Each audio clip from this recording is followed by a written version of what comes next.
ঘুম থেকে উঠে কিছুক্ষণ খাটে বসে থাকতে ভালোবাসে তোতা। সারাদিনের একটা পরিকল্পনা সেরে নেয় ও এই সময়। যদিও পরিকল্পনা মানেই শুধু শূন্যতা, মানেই এটা ভাবতেই পারে না তোতা। 1 মাস হয়ে গেল মা নেই, অথচ তার না থাকাটা কাউকেই ভাবায় না। কারোর কিছু যায় আসে না। দাদা, বৌদি, বাবা যে যার জগৎ নিয়ে ব্যস্ত। সবচেয়ে সকালে তো বৌদিই বেরিয়ে যায়। অফিসের গাড়ি আসে, গটগট করে বেরিয়ে যায়।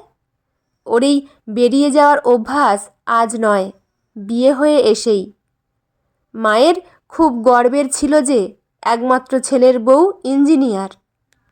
কম বলতো না তো তাকে, মা পড়াশোনা এমনভাবে কর যাতে নিজের একটা পরিচয় হয়, ঠিক বৌদির মতো। তোতা এটা মানতে পারতো না। কেন বৌদির মতোই কেন? ইতিহাস নিয়ে মাস্টার্স করছে তোতা, আর একটাই সেমিস্টার বাকি। এরপর হায়ার স্টাডিও করবে ইতিহাস নিয়ে। সবসময় ইঞ্জিনিয়ার কেন জিজ্ঞেস করেছিল মাকে। মায়ের একটাই কথা, ইঞ্জিনিয়ার না, বৌদির মতো হও, সংসারের তেল মশলায় হারিয়ে যেও না। তোতা বুঝতে পারত ওর মা বৌদিকে খুব ভালোবাসত। পিসিদের মাসিদের সামনে একই কথা, রিনি আমার বড় ভালো মেয়ে। অথচ তোতাকে নিয়ে কোনো দিনও অতিরিক্ত আবেগ ছিল না মায়ের। অথচ বৌদি আসার আগে তোতা মায়ের পায়ে পায়ে ঘুরত, দাদাকে কাছে ঘেঁষতে দিত না। যদিও তোতার দাদা পিকু প্রায় 8 বছরের বড় ওর থেকে, আর রিনি মানে বৌদি 7 বছরের। মা যখন নার্সিংহোমে মৃত্যুর সঙ্গে লড়ছিল, রিনিকে ডেকে বলেছিল, মেয়েটা আমার বড্ড ছোট, ওকে একটু দেখে রাখিস, আর সংসারটা নিজের মতো করে গুছিয়ে নিস। ডায়ালিসিস চলার সময় কি কষ্টটাই না পেত। কতবার করে ডাকতো তোতা আর রিনি। তোতা তো সারাক্ষণ মায়ের কাছেই থাকতো। কলেজ পড়াশোনা সব তুলে দিয়ে শুধু মা আর মা। মা ছাড়া যে কিছুই বুঝতো না তোতা। মা যখন ওখানে থাকতো ওকে থাকতেই হতো। দাদাও আসতো মাঝে মাঝে, কিন্তু রিনি, মায়ের রিনি, রিনির পাত্তা পাওয়া যেত না ওই শনি রবিবার ছাড়া। অসুস্থ হলেও মাকে বোঝানোর চেষ্টা করেছিল, নিজের মেয়ে আর পরের মেয়ের মধ্যে পার্থক্য কোথায়। কিন্তু শেষ অবধিও পারেনি তোতা। শেষের দিকেও এটাই বলতো, একটা বড় কোম্পানির বড় পোস্টে আছে, কম দায়িত্ব, বৌদির মতো হওয়ার চেষ্টা কর। আসলে বৌদি বলে নয়, মেয়েদের স্বাবলম্বী হওয়াটা খুব পছন্দ করতো বেলা।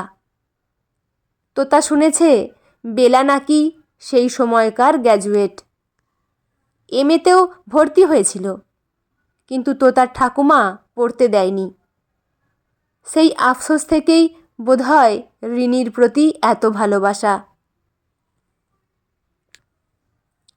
বাইরে কুয়াশায় ঢাকা, আর এই ঝাপসায় ঝাপসা হয়ে যাওয়া মানুষগুলোকে ভাবতে বড্ড অস্বস্তি হয়। আর হলেও বাকি একটা দিনও যায় তোতার যে মাকে মনে পড়েনি। কত ঘটা করে কথা দিয়েছিল রিনি, মা তুমি দেখো আমি তোমার সংসারকে অগোছালো হতে দেব না। সত্যিই দেয়নি। গুনে গুনে 4 জনকে রেখেছে। একজন আসে শুধুই ঘরের ঝুল ঝাড়তে, আর একজন আসে রাতের রুটি করতে। হাসি পায় তো তার। এই 4 জনের কাজ একাই করতো বেলা। এখন বেঁচে থাকলে বুঝতে পারতো যে ইঞ্জিনিয়ার বউ কতটা কাজের। শুধু পকেটে জোর ছিল বলে ভালোর তকমা নিয়ে বেরিয়ে গেল। সহ্য হয় না তো তার। মনে হয় ওর যে রিনির সবটাই দেখানো, না হলে কি করে পারে। বেলার কাজের পরের দিনই কোট প্যান্ট পরে বেরিয়ে যেতে? লজ্জা লাগছিল তোতার। অথচ দাদা আর বাবাকে দেখো, বউয়ের গর্বে মুখগুলো যেন জ্বলজ্বল করছে। এইসব ভাবতে ভাবতেই বিছানা থেকে উঠে পড়ল তোতা। লেপের তলা থেকে বেরোতেই যেন শিরশির করে উঠল গাটা। মারাত্মক ঠান্ডা আজ। ঘড়িতে 9টা প্রায়। তোতা অনেক রাত অবধি পড়াশোনা করে 4টের সময়ই ঘুমোতে গেছে। আজকাল এরকমই করে। রাতে বেশ ভালো পড়া হয়। তার ওপর রিনির গটগট করে অফিস যাওয়াটা দেখতে হয় না। এটাই তো পছন্দের ছিল বেলার। আর এই সূত্র ধরেই মা আর তোতার মাঝে ঢুকে পড়েছিল রিনি। সহ্য হয় না ওর। আবার আদিক্ষেতা করে বলে, বোন, তোর যা লাগবে আমায় বলবি, ঘরে কিছুই করতে হবে না, শুধু পড়াশোনা কর। ওর মুখে বোন ডাকটাই যেন নিতে পারে না। না, কিছু করবে না। না ওর মা আছে, না পয়সা। 4টে টিউশন করে কত পায় ও? তাও বাড়িতে মাঝে মাঝেই এটা ওটা করে দেয়। এই তো সেদিন ফ্রিজটা খারাপ হয়ে গিয়েছিল, করে 4টে 500 টাকা দিল। অনেক বুঝিয়েছে বাবা, দাদা। বাবার সংসারে তুই টাকা দিবি কেন? কিন্তু কি করে বলবে ও বাবাকে যে ওর সংসারটা আর দাদা বাবার নেই? কানে তো এটাও এসেছে যে দাদার থেকেও বেশি ইনকাম করে ওর বৌদি। ভেবেই যেন গাটার রাগে জ্বলে যাচ্ছে তোতার। বৌদি সংসারে কিছু দেয় কি না জানে না তোতা। ওর বাবা যেমন আত্মসম্মানী, উনি কিছুতেই ছেলে বউয়ের টাকা নেবেন না। কিন্তু রিনির হাবভাবটা এমনই যেন ওই এই বাড়ির সব, মাথা হাত পা লেজ সবটা। খাট থেকে নেমেই বিছানাটা ঝেড়ে নিল তোতা।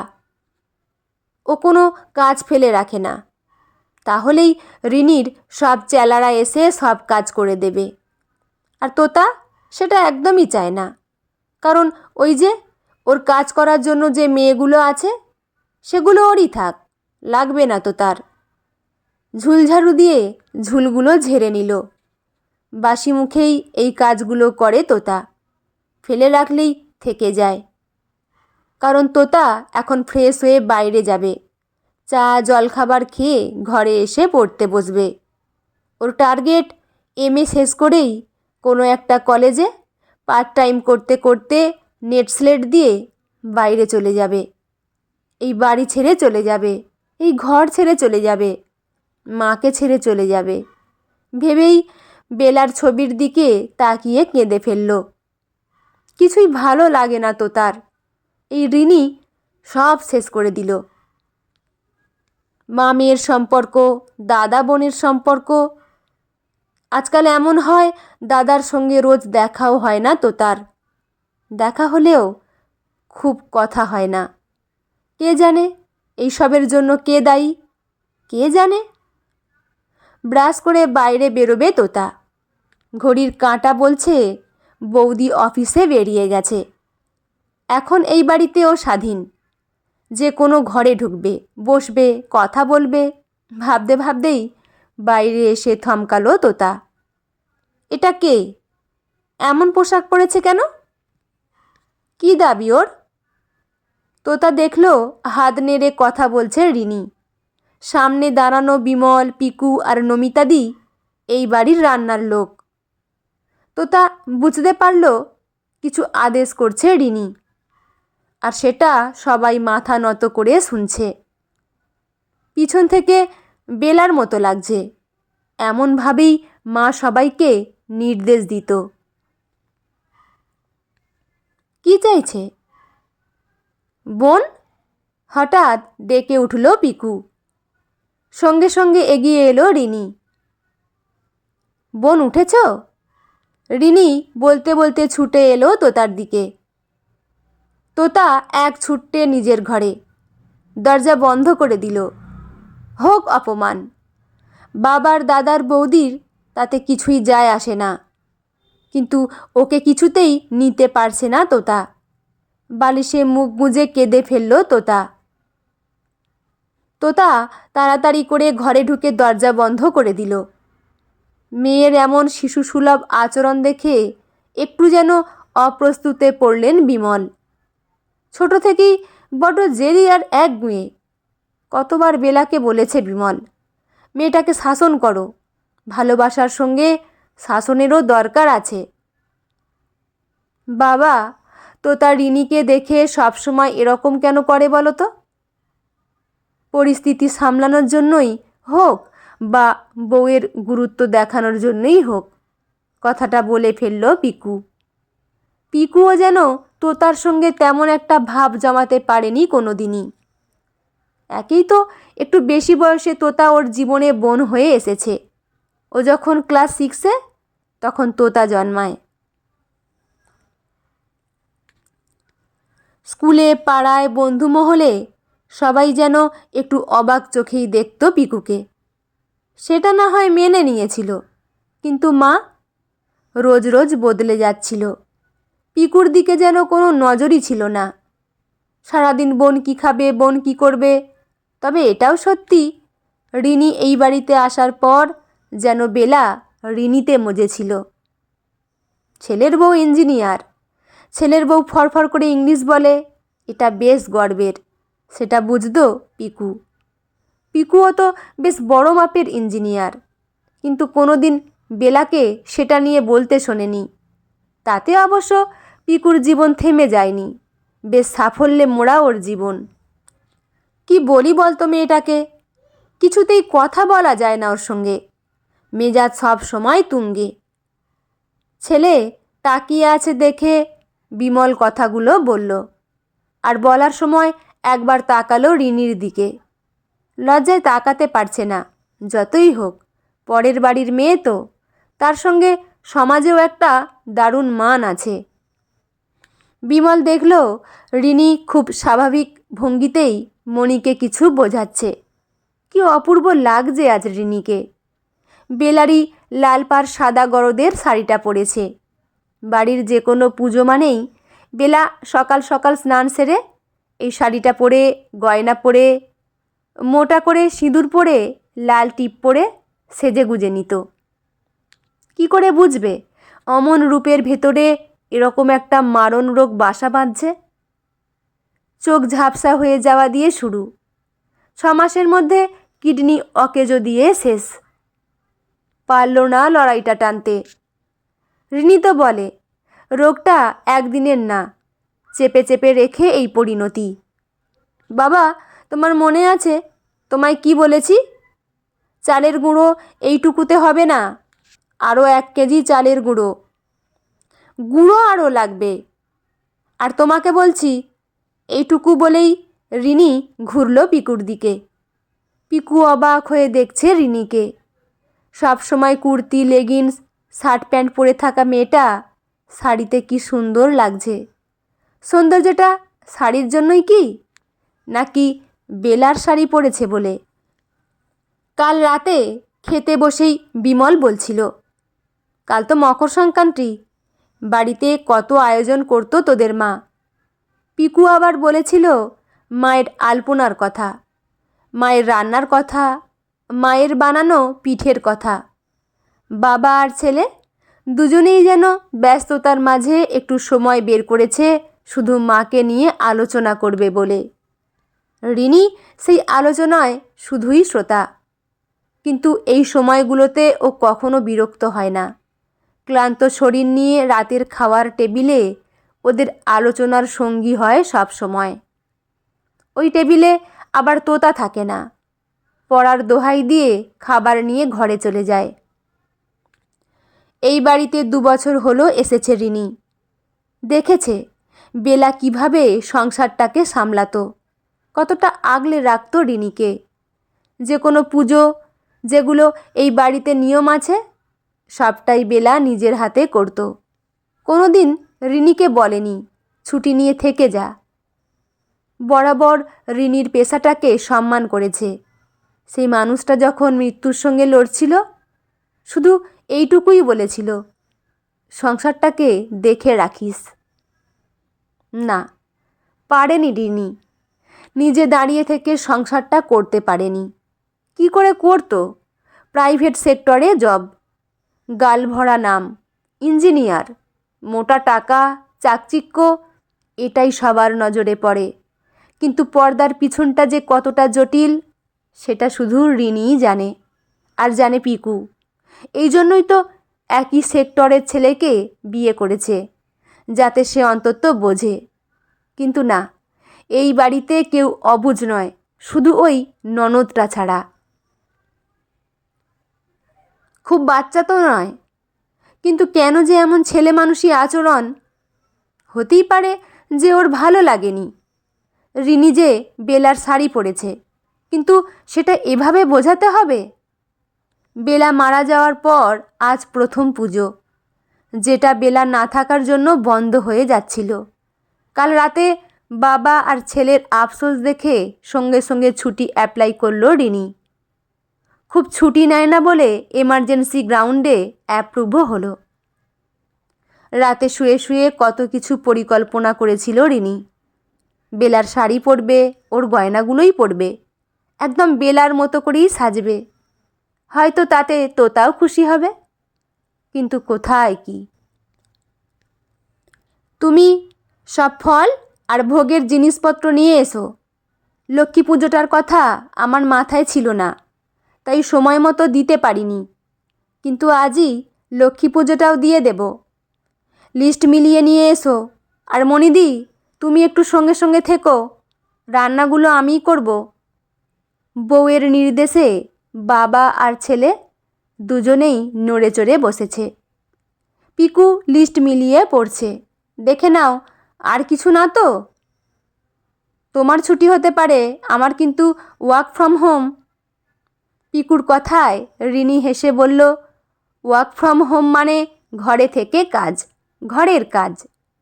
রিনির কথায় হেসে ফেললেন বিমল, সঙ্গে পিকুও। একটু হলেও এই বাড়িতে মকর সংক্রান্তিতে সুন্দর হাওয়া বইছে। ওরা যার যার কাজে বেরিয়ে যেতেই রিনি বড় গামলাটা বের করে এনে তাতে চালের গুঁড়ো আর সুজি নিল পরিমাণ মতো। এই দিয়েই সব পিঠে হবে। আগে অল্প করে ঠাকুরের জন্য, আর ভাবনাটা আসতেই দেখল ঘড়িতে 10:30 বাজে প্রায়। নতুন চালের খিচুড়ি করবে আজ রিনি, সঙ্গে লাবড়া আর ভাজা।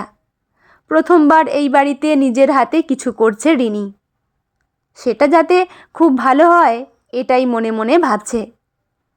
শেষের দিকে ফ্যাকাশে চোখে এটাই বলেছিল, রিনি, সংসারটাকে দেখিস।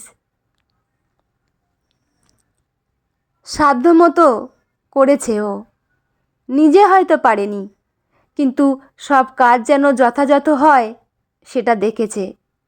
আছেও তো একই রকম সব, যেমন বেলা ছেড়ে গিয়েছিল।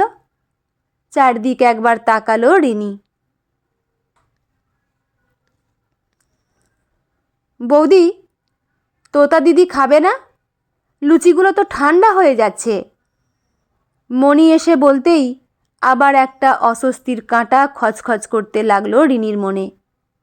শ্বশুরবাড়ির সবটা ভালো হলেও এই ননদ জায়গাটা পুরো ঘেঁটে আছে ওর। বিয়ের পর থেকেই বুঝতো রিনি যে ওকে সহ্য করতে পারে না। রিনিকে কেউ ভালো বললে, আদর করলে ওর সহ্য হতো না। সবাই বলে বাচ্চা মেয়ে। কিসের বাচ্চা মেয়ে? এটাই বোঝে না রিনি। এই বয়সে অনেকে সংসার করতে শুরু করে।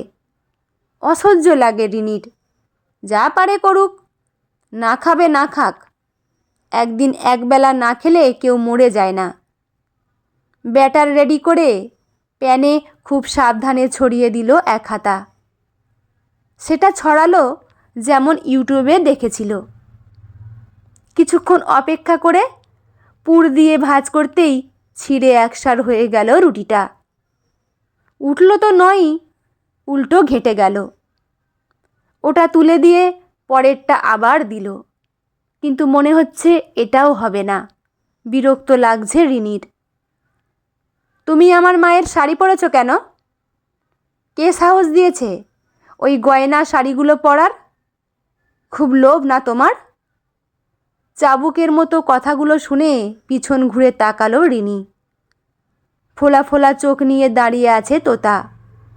মুখটা দেখেই বোঝা যাচ্ছে খুব কেঁদেছে।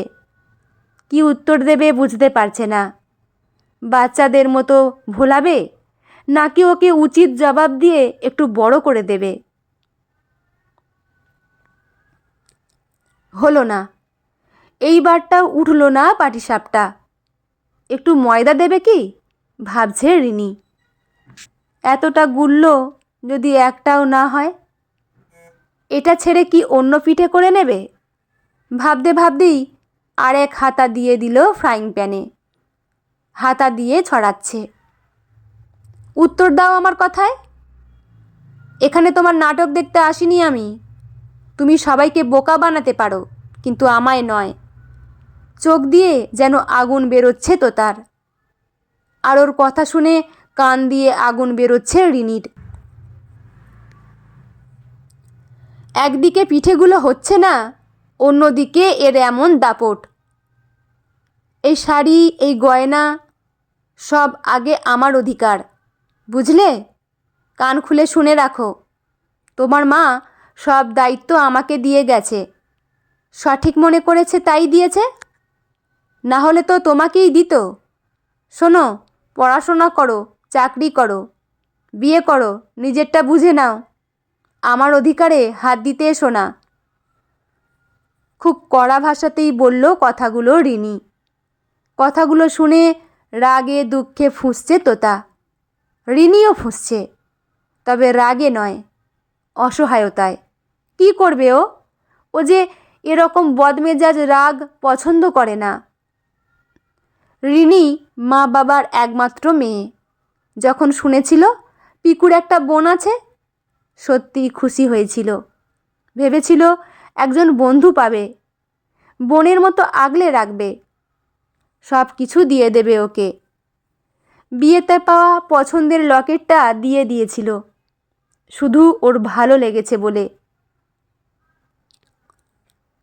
তোতা বলছে ওর নাকি লোভ বেশি। আর এই গয়নাগুলো তো রিনি নিজেই বানাতে পারে। লোভ হয়েছিল, বেলা সাজার লোভ। ভাবতে ভাবতেই খুন্তি দিয়ে নাড়াতেই রুটিটা কি সুন্দর রুমালের মতো ভাঁজ হয়ে যাচ্ছে। মাঝে নারকেলের পুর। উফ, শান্তি লাগছে একটু যেন রিনির। কিন্তু আজ সংক্রান্তির দিন মেয়েটাকে এভাবে বলা ঠিক হলো? মা হারা মেয়ে। বুকটা মুচড়ে উঠল রিনির। আবার পরক্ষণেই মনে হলো, যা হয়েছে ঠিকই হয়েছে। বাচ্চা বাচ্চা করে বড্ড মাথায় তোলা হয়ে গেছে। এইটুকু শাসন না করলে ওরই ক্ষতি। বাবা দাদা মেনে নেবে, কিন্তু বাইরের লোক? সেরকম বন্ধুও নেই ওর। কেন নেই? এই জন্যই কাঁটা দিয়েই কাঁটা তুলতে হবে। যেমন প্রচণ্ড গরমে তেতে সুন্দর উঠে পড়ছে পাটিসাপটাগুলো, তেমনই তোতাও শুধরে যাবে। এতেই বোধহয় আত্মবিশ্বাস বাড়ল রিনির। মনে হলো সব পারবে ও। ভালো করে সংসার করতে, ভালো পিঠে বানাতে, আর ভালো বৌদি হতে। ভালো বৌদি ওকে হতেই হবে। তার জন্য দরকার একটু খারাপ হওয়ার, ঠিক পিঠেগুলোর মতো। প্রথমে খারাপ হলেও শেষটা ভালোই হলো। পাটিসাপটাগুলো তো দারুণ দেখতে হয়েছে। শেষ গোলাটা ফ্রাইং প্যানে ছড়িয়ে দিয়ে হাসি মুখে তাকালো রিনি। পিকু এক ব্যাগ বাজার নিয়ে এসে দাঁড়িয়েছে। অভ্যেস নেই দেখেই বোঝা যাচ্ছে। এখনও বাড়ির বাজার মানেই শ্বশুরমশাই বিমল। পিকু সপ্তাহে 3 দিন ওয়ার্ক ফ্রম হোম করে, তাহলে বাজারটা কেন রোজ ওর বাবা করবে?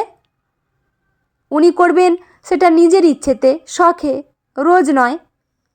কিন্তু এটা বলতে পারেনি কখনো রিনি। অফিস করে এসে রাতটুকু ছাড়া কতটাই বা দিতে পেরেছে সংসারকে। আজ যে তোতা ভুল বুঝছে রিনিকে, তার একটা কারণ কি ব্যস্ততা নয়? কিন্তু কি করতো ও? অত কষ্ট করে অর্জন করা সম্মানটা এই 4 দেয়ালে আটকে দিত? তাহলেই কি সম্পর্কগুলো ঠিক হয়ে যেত? সারাদিন মুখোমুখি থাকলে সম্পর্ক আরও তিতো হয়। সাথে থাকে না, পাশে থাকে না, তাই কত কথা বলে গেল মেয়েটা। রিনি নাকি লোভী, লোভ করে গয়না আর শাড়িগুলো নিয়েছে। অথচ জানেই না রিনি যে বেলার কি শাড়ি আর কি গয়না আছে। কি করবে জেনে? মায়ের কি ছিল সেটাই জানে না। খোঁজ নেওয়ার প্রবৃত্তি হয়নি। ছোট থেকেই ওর চাহিদা নিজের সাধ্যের মধ্যে রেখেছে। যেইটুকুই পারবে শুধু সেইটুকুই করবে। হাত পা মন শরীর যুক্ত একজন মানুষ কেন অন্যের ভরসায় থাকবে ও? আজ টাকা আছে তাই দামি সানস্ক্রিন মাখে, কাল না থাকলে মাখবে না, তাতে কি আর ক্ষতি হবে? সেভাবেই নিজেকে তৈরি করেছে রিনি। অল্পতে ভেঙে পড়ার মেয়েও অন্তত নয়। কিন্তু তোতা এমন অভিমানী যে 11:30 বাজে, না খেয়ে ঘরে বসে আছে। নাও, দেখে নাও, সব এনে দিয়েছি, আমি গিয়ে এবার লগ ইন করি। পিকু খুব তাড়াহুড়ো করছে দেখে রিনি বলল, একটা পাটিসাপটা খেয়ে বলো না কেমন হয়েছে। পিকুও বোধহয় এটাই চাইছিল, শুধু রিনি বলছে না বলে হয়তো চায়নি। পাটিসাপটা কটার মালিক তো রিনিই। দাও, ওই যে ভেঙে গেছে যেগুলো, ওখান থেকে দাও, খেয়ে দেখি। পিকু বরাবর ভীষণ অমায়িক। একই মায়েরই তো সন্তান দুজন, আসলে শিক্ষাটা আলাদা আলাদা। ও মা, কেন? ওটা খাবে কেন? বলতে বলতে একটা গোটা পাটিসাপটা দিল পিকুর হাতে। ঠাকুরের জন্য আগেই সরিয়ে রেখেছে ও, বাকিগুলো ঘরের জন্য। পিকু সেটা দেখে একটু ইতস্তত করে বলল, গোটাগুলো রাখো, ওগুলো ভেঙে গেছে, আমি খেয়ে নিই, পরে একসাথে সবাই গোটা খাবো। বারবার একই কথা বলছে দেখে একটু বিরক্ত রিনি। আজকাল হয়েছেই এক, মাথা গরম হয়ে যাচ্ছে সবেতেই। অফিসের কোডিংয়ের ভিড়ে বোধহয় আজকাল ধৈর্য হারিয়ে যাচ্ছে। নিজেকে সামলে বলল, এটা ভাঙা হতে পারে, কিন্তু দামি, কারণ এটা আমার নিজের হাতের করা প্রথম পিঠে। আর কে বলল ওটা ফেলে দেব? ওটা স্পেশাল লোকের জন্য। বলেই ঘড়ির দিকে তাকালো আবার। হাতে সময় কমে যাচ্ছে, তাড়াতাড়ি রান্না করতে হবে। ওদিকে হরিদা এসে বিমলের কড়া বাজার দিয়ে গেছে। বিমল এখন আড্ডায় মজেছে। চলবে এখন চা, সিগারেট, কচুরি, জিলিপি। খাক, কিছু নিয়ে তো থাকবে মানুষ। যেখানে রিনির হাত নেই সেটা নিয়ে ও মাথা ঘামায় না। পিকু পাটিসাপটা খেয়েই বলল, দারুণ। বোন খেয়েছে? এই সেই গুরুত্বপূর্ণ প্রশ্ন। যে কোনো বউ চাইলে এটা নিয়ে অভিযোগ, কান্না, অনেক কিছু করতে পারে, কিন্তু রিনির এসব পোষায় না। কোনো কিছুকে শুধরাতে হলে সেটা ওর নিজের হাতেই করবে, নালিশ কেন? মাথা নাড়িয়ে না বলল রিনি। তারপর তাড়াতাড়ি করে উঠে পড়ল।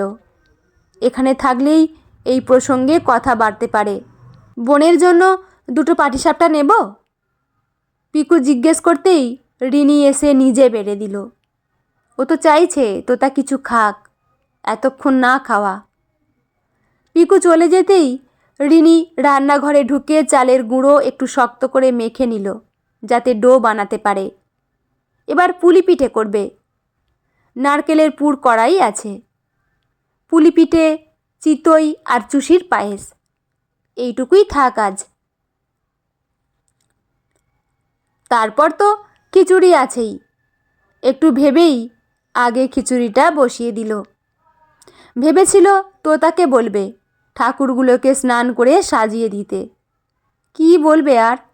ওর এত বদমেজাজ কেন কে জানে। ওরে রিনি তো তোর নিজের কেউ না, পরের সাথে কেউ এমনভাবে কথা বলে ভেবেই গাটা জ্বলে যাচ্ছে। বিয়ের পর থেকে একদিনও ভালোভাবে কথা বলেনি, অথচ রিনি, ও তো কখনো খারাপ ব্যবহার করেনি। না, মনে পড়ছে না। ভালো মুহূর্ত আছে বেশ কিছু, কিন্তু খারাপ মুহূর্ত একটাও নেই। খিচুড়ি ফুটছে, এই গন্ধটা বেশ লাগে রিনির। দেখল মনিদির সবজি কাটা শেষ, ঘড়িতে 12:30 বাজে প্রায়। এদিকে পায়েস হয়ে গেছে। না, এবার দায়িত্ব ছাড়তে হবে। ঘরের ঠাকুরদের তো একটু বেলা করে খেতে দিলেও রাগ করবে না, কিন্তু ওনার তো আসার সময় হয়ে গেল। 1:30-2 নাগাদই তো আসে। মনিদি, তুমি লাবড়াটা বসিয়ে দাও, আমি পাশের ঘরে পুলি আর চিতইটা করে নিই। পায়েসটা নামাতে নামাতে বলল রিনি। পায়েসের হাঁড়ি খালি মেঝেতে বসিয়ে দিল, তাতে ঠান্ডা হবে তাড়াতাড়ি। তারপর পাশের ঘরে এসে বাকি পিঠেগুলো তৈরিতে হাত লাগালো। কে জানে মেয়েটা পাটিসাপটা দুটো খেলো কি না, যা জেদ! রিনির নিজের সন্তান হলে কান মুলে শুধরে দিত। আচ্ছা, তোতা কি লোভী? ওর কি ধারণা যে এই শাড়ি এই গয়না ওর? খুব চিন্তা হচ্ছে মেয়েটাকে নিয়ে। এরকম মানসিকতা নিয়ে কি করবে ও? চাকরি হোক বা বিয়ে, কিছুই সামলাতে পারবে না, বারবার কষ্ট পাবে। রিনি দেখল সব পিঠেগুলোই প্রথমটা সুস্থ নয়, তারপর ধীরে ধীরে সুস্থ হচ্ছে।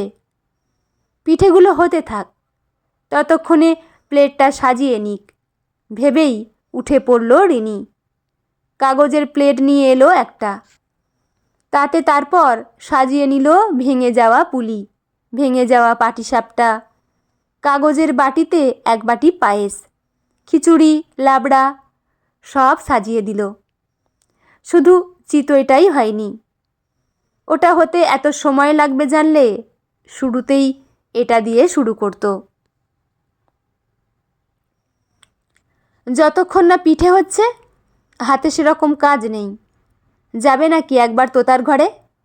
খেলো কিনা দেখে আসুক। দোনামোনা করতে করতে শেষমেশ চলেই গেল। দরজায় আলতো টোকা দিতেই খুলে গেল। তার মানে দরজা বন্ধ নেই। এটা ভয় পাচ্ছিল, যদি দরজা ভেতর থেকে বন্ধ রাখে আর ওর ধাক্কা দিলে 5 কান হবে। এটা ভালো হলো। চুপি চুপি ঢুকে গেল। ঢুকতেই একটা স্যাঁতস্যাঁতে গন্ধ লাগলো নাকে। জানালাগুলো খোলেনি। রীতা, মানে ঘর পরিষ্কার করার মেয়েটা, এসে বলেছে রিনিকে যে তোতা নাকি বলেছে ওর ঘর পরিষ্কার করতে হবে না, ও নিজেই করে নেবে। তারই নমুনা এটা।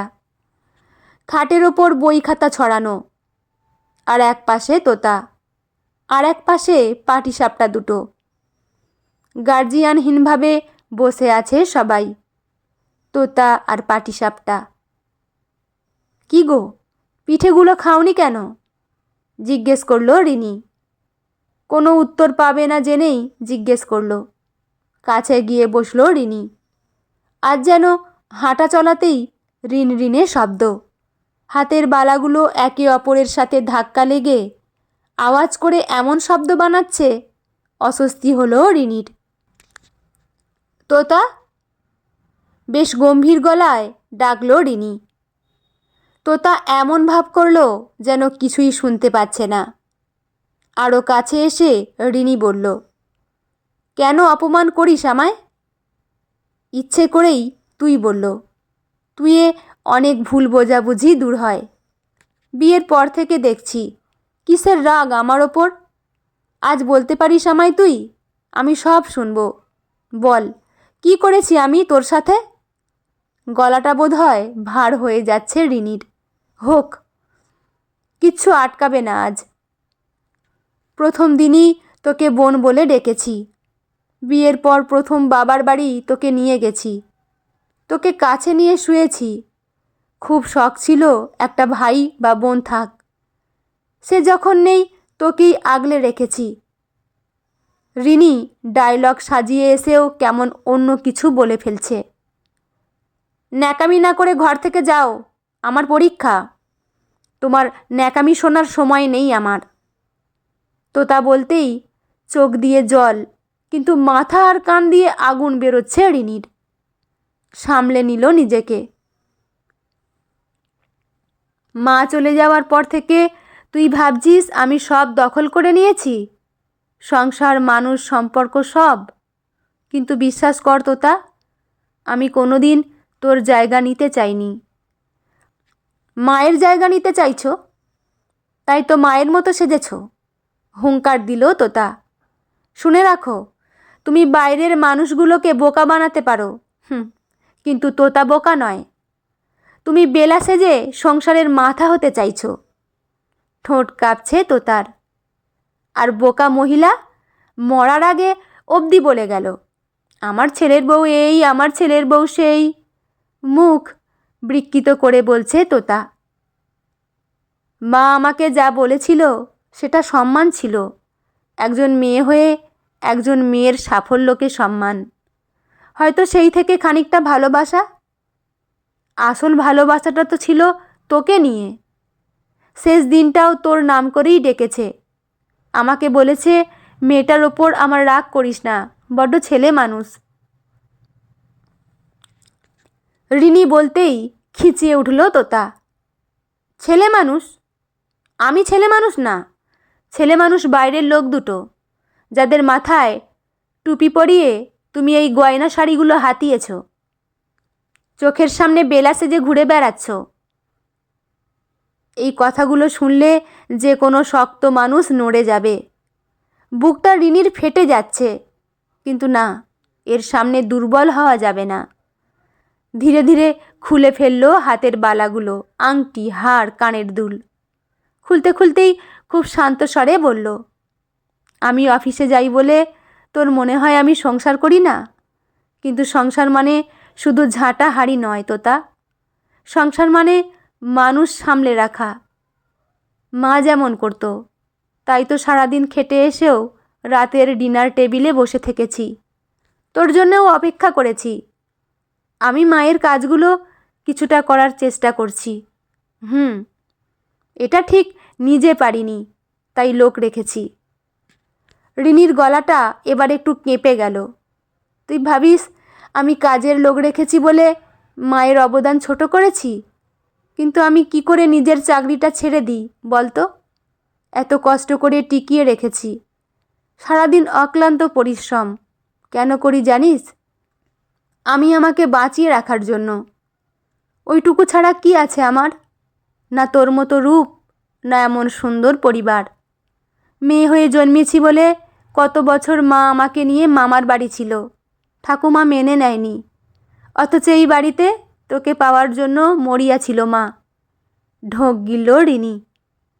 আমি চাইনি সংসারের এত কাজ তুই সেই কাজগুলো করে নিজের পড়াশোনা, নিজের ক্ষতি করিস।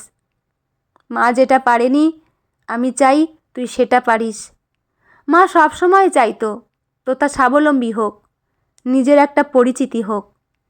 আমি জানি তুই আমার বোন ডাকটা সহ্য করতে পারিস না, কিন্তু আমার কাছে তুই সত্যিই বোন, রক্তের নয়, দায়িত্বের। মা আমাকে সেই দায়িত্ব দিয়ে গেছে। কিছুক্ষণ নীরবতা, তারপর ধীরে ধীরে পায়ে উঠে গেল, খাটে ছড়ানো সব গয়নাগুলো। চলে যাচ্ছে রিনি। কোথায় যাচ্ছ? এইগুলো নিয়ে যাও। তোতা বলতেই রিনি ঘুরে বলল, ওইগুলোর একমাত্র অধিকারিণী তুই। আমি একদিনের জন্য নিয়েছিলাম। আসলে মাকে দেখেছি পুজোর দিনগুলো এভাবেই সেজে পুজো দিত। শাড়িটা ধুয়ে দিয়ে যাব বলে আর দাঁড়ালো না। তোতা চিৎকার করে বলল, নাটক চলছে এই বাড়িতে, নাটক। গয়না চাই না ওনার। যদি তোমার না চাই, আমারও চাই না। এই গয়না নিয়ে কি করব আমি? আমার মাটাই যে নেই। বলছে আর ছুঁড়ে ছুঁড়ে ফেলছে বালা, কানের দুল, হার, যা যা ছিল। রান্নার ঘরে এসে দেখল চিতই হয়ে গেছে। রিনির খুব কষ্ট হচ্ছে, আবার শান্তিও লাগছে কথাগুলো বলে। তবে যা বুঝেছে, তো তার রাগটা গয়না শাড়িতে নয়। ওর রাগ যে রিনি বেলা সেজেছে, ওর মা সেজেছে। সত্যি ছেলে মানুষ। মা কি কখনো সাজা যায়? রিনির বাবা মামা বাড়ি থেকে রিনিদের নিয়ে এলো। তখন রিনির 10 বছর। ভালোই গেল। তারপরের 2 বছর বাবা মা রিনি। তারপরেই অসুস্থ হয়ে মা মারা গেল মাধ্যমিকের পর। নন্দিনী আন্টি এসে সেই জায়গাটা নিতে চাইল। না করেনি রিনি, সাহস পায়নি। কারণ বাবাকে যে বলবে সেই সাহসটাই হয়নি। বাবাকে তো ঠিক করে চেনেই না রিনি। হ্যাঁও করেনি, নিজেকে সরিয়ে নিয়েছে। দুঃখগুলোকে সরিয়ে বাস্তববাদী হয়েছে। অবহেলার ফলে জন্ম নিয়েছে এই রিনি, আবেগহীন একটা জড় পদার্থ। চিতইগুলো ওই প্লেটে তুলে নিল। চোখ ভিজে গেছে রিনির। কিভাবে কাঁদছে ও নিজেই জানে না। কান্নাটাকে বড্ড ঘৃণা করে ও, ছোট মনে হয়। চোখটা তাড়াতাড়ি মুছে প্লেটটা নিয়ে ছাদে গেল রিনি। প্লেটটা ছাদের মাঝে রেখে লুকিয়ে দাঁড়ালো। রিনি দেখছে শনি রবিবারগুলোতে এরকম দুপুরে একটা কাক ছাদে এসে চিৎকার করে। ইচ্ছে করতো একটু ভাত এনে দিই, কিন্তু অভ্যেস করতে দেয়নি। শনি রবিবার না হয় ও দেবে, বাকি দিনগুলো কই, এখনও তো আসলো না। লুকিয়ে দাঁড়িয়ে ভাবছে রিনি। কাকটাকে দেখে ভাবতো বেলা বোধহয় আসে। এটা অবাস্তব জানে রিনি, তাও কিছু জিনিস ভাবতে ভালো লাগে। ওই তো কাকটা। ওই কাক কিনা জানে না রিনি। কাকগুলো তো সব একই দেখতে, কিন্তু তাও মনে হচ্ছে এটা সেই কাকটাই, যে রোজ আসে এই সময়। কত আত্মবিশ্বাস নিয়ে এগিয়ে এসে খাচ্ছে পিঠেগুলো। মনে হচ্ছে প্রথম যেদিন গোলা রুটি বানিয়েছিল রিনি, এভাবেই ছিঁড়ে ভেঙে একাকার অবস্থা। বেলা বলেছিল, ওগুলো ফেলিস না, আমায় দে। প্রথম হাতের প্রথম রান্নার স্বাদটাই আলাদা হয়। কি তৃপ্তি করে খাচ্ছিল, ঠিক কাকটার মতো। কি করছো এখানে? নাও এই গয়নাগুলো। এইগুলো নিয়ে আমি দাদা আর বাবার কাছে অপরাধী হতে চাই না। রিনি দেখল তোতা ছাদে পৌঁছে গেছে ঝগড়া করবে বলে। রিনি তাড়াতাড়ি গিয়ে মুখ চেপে ধরল। তারপর ইশারা করে কাকটার দিকে আঙুল তুলে বলল, ওই দেখ, তোর মা পিঠে খাচ্ছে। তোতা অনেকক্ষণ তাকিয়ে কেঁদে দিল, আওয়াজ না করে, ফুঁপিয়ে। কত কষ্ট জমে আছে ওর বুকে, অথচ ওকে খুব সুখী লাগতো রিনির। তোতার কান্না দেখে ওকে বুকে জড়িয়ে ধরল, আর তোতা বুকে জড়িয়ে রেখেছে মায়ের গয়নাগুলো। ছাদের রোদ একটু ঝিমিয়ে এলো। কাকটা পিঠের শেষ টুকরোটা ঠুকরে ডানা মেলে উড়ে গেল আকাশে। রিনি আর তোতা মাথা তুলে আকাশের দিকে তাকালো। কারোর জায়গা কেউ নিতে পারে না, শুধু জায়গা করে দেয়া হয় যাতে কাজগুলো বাকি না থাকে। রিনি শান্তভাবে বলেই তোতার হাত ধরল। তোতা ছাড়িয়ে নিতে গেলে জোর করে ধরল রিনি। আজ সংক্রান্তি, সব খারাপ কালো শেষ হয়ে যাচ্ছে। কাল পয়লা, নতুন কিছু হওয়ার নেই আর, কিন্তু নতুন করে হতে পারে। রিনি ভালো বৌদি হতে পারে, তোতা ভালো ননদ হতে পারে, আর দুজনে মিলে পরিবারটা সুন্দর হতে পারে। এইটুকুই তো চেয়েছিল বেলা। সব ভালো হবে। বন্ধুরা, গল্পটি এখানেই সমাপ্ত। আপনাদের কেমন লাগলো অবশ্যই কমেন্ট করে জানাবেন। আর চ্যানেলে নতুন বন্ধু হয়ে থাকলে চ্যানেলটি সাবস্ক্রাইব করে পাশে থাকবেন। লেখা অনিন্দিতা মুখার্জি সাহা, পাঠে আমি রিমি। দেখা হচ্ছে পরের কোনো গল্প নিয়ে। ভালো থাকবেন সবাই। ধন্যবাদ।